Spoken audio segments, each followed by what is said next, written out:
अभी बेचारे ने बोला मैं सबको हरा दूंगा।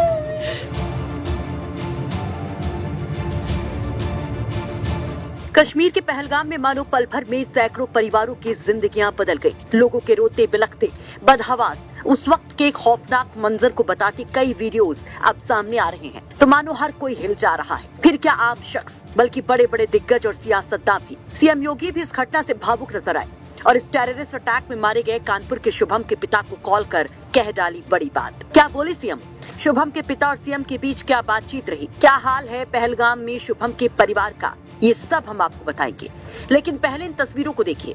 तस्वीरें 2 महीने पुरानी हैं, जब शुभम ने जिंदगी की नई शुरुआत की थी, जिसकी तस्वीरें सोशल मीडिया पर वायरल हो रही हैं, जिसमें शेरवानी पहने, घोड़ी पर चढ़ते, स्टेज पर झूमते, हाथ में जीवन साथी का हाथ थामे, शुभम के चेहरे की मुस्कान उसके आकाश भर खुशी को बयां करती है। और इन्हीं खुशियों में 4 चांद लगाने, इन्हें ताउम्र के लिए अजर अमर करने के लिए शुभम पत्नी और पूरे परिवार समेत पहुंचा था कश्मीर के पहलगाम।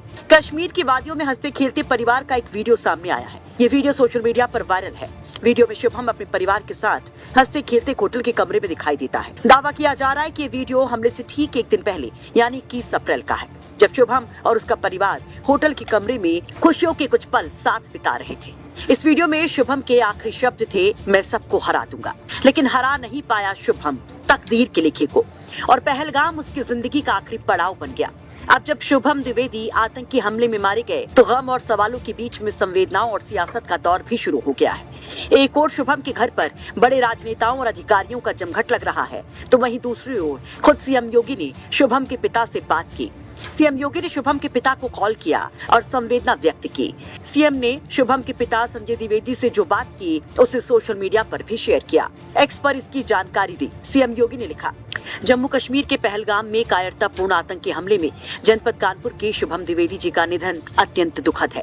आज दूरभाष पर उनके पिता श्री संजय द्विवेदी जी से बात कर अपनी संवेदनाएं व्यक्त की। दुख की इस घड़ी में उत्तर प्रदेश सरकार पूरी प्रतिबद्धता से परिवार के साथ खड़ी है। प्रदेश के संबंधित अधिकारियों को पार्थिव शरीर को सासम्मान कानपुर पहुंचाने हेतु निर्देशित किया है। प्रभु श्री राम से प्रार्थना है कि दिवंगत आत्मा को अपने श्री चरणों में स्थान व शोकाकुल परिजनों को ये अथाह दुख सहने की शक्ति दे। आपको बता दें कि शुभम अपनी पत्नी, पिता, माँ, बहन, जीजा और सालियों के साथ परिवार के कुल 10 लोगों के साथ कश्मीर घूमने गया था। कल जैसे ही खबर आई शुभम के मारे जाने की, तो घर पर लगने लगा रिश्तेदारों, पड़ोसियों का जमघट। बड़े बड़े अधिकारी से लेकर सियासतदान भी पहुंचने शुरू हो गए। विधानसभा के अध्यक्ष सतीश महाना भी पहुंचे।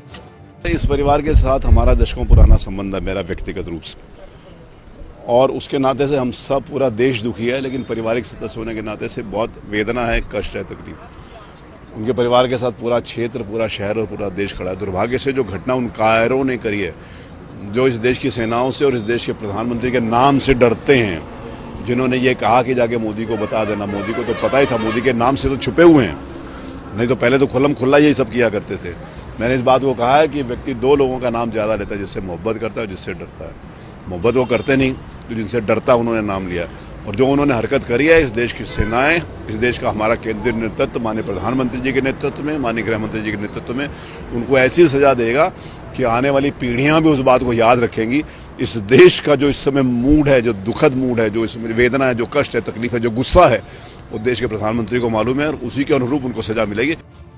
आपको बता दें कि शुभम के भाई ने बड़ा दावा किया है कि शुभम से पहले उसका धर्म पूछा गया और बाद में कलमा पढ़ने के लिए कहा गया। न पढ़ पाने पर शुभम को गोलियों से भून दिया गया।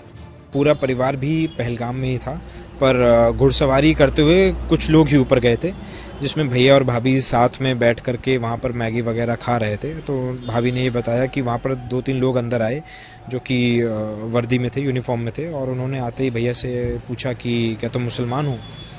तो बहुत ही मतलब अजीब सा ये क्वेश्चन था उनके लिए, तो उन्होंने बहुत बिल्कुल नेगलेक्ट किया उसको।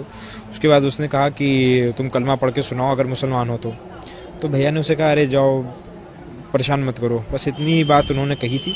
इसके बाद उसने तुरंत शूट कर दिया और फिर बंदूक भाभी के सर पर रखी और उनसे कहा कि हम तुम्हें इसलिए छोड़ रहे हैं ताकि तुम जा करके अपनी सरकार को बताना कि हमने तुम्हारे पति के साथ क्या किया है। दरअसल पहलगाम से 6 किलोमीटर दूर स्थित पर्यटन स्थल वेस्टर्न घाटी में मंगलवार को यह आतंकी अटैक हुआ। दोपहर में पर्यटक यहां पर घूम रहे थे। इसी बीच दोपहर 2:45 पर करीब 6 आतंकी पहुंचे और अलग अलग जगहों पर अटैक शुरू कर दिया। आतंकियों ने वहां मौजूद 45 पर्यटकों के समूह पर गोलियां बरसाई, जिसमें से 28 की जान चली गई, जबकि 17 से ज्यादा लोग घायल हैं। मरने वालों में 2 स्थानीय नागरिक भी शामिल हैं। आतंकी हमले के बाद जम्मू कश्मीर से लेकर दिल्ली तक हाई अलर्ट है। कानपुर से सिमर चावला।